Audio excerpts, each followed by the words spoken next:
As part of the withdrawal agreement that we made with the EU prior to Brexit, we signed a political declaration which committed both sides to negotiating a comprehensive free trade agreement, FTA, by the end of 2020.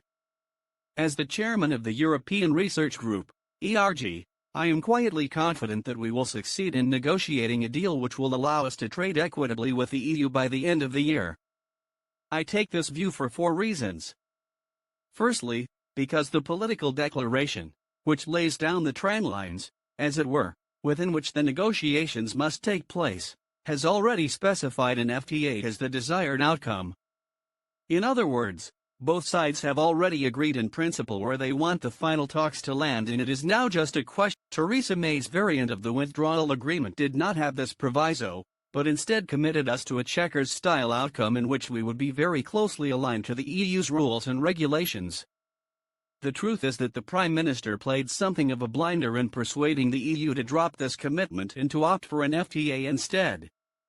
Secondly, our opening position is essentially that we would like a Canadian-style FTA, similar to the EU-Canadian agreement which the EU signed up to in 2016.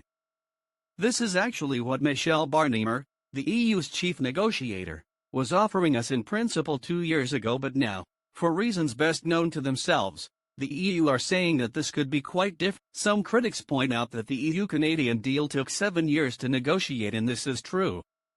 However, the flip side of this is that all of the heavy lifting has already been done and many of the most knotty issues have already been resolved.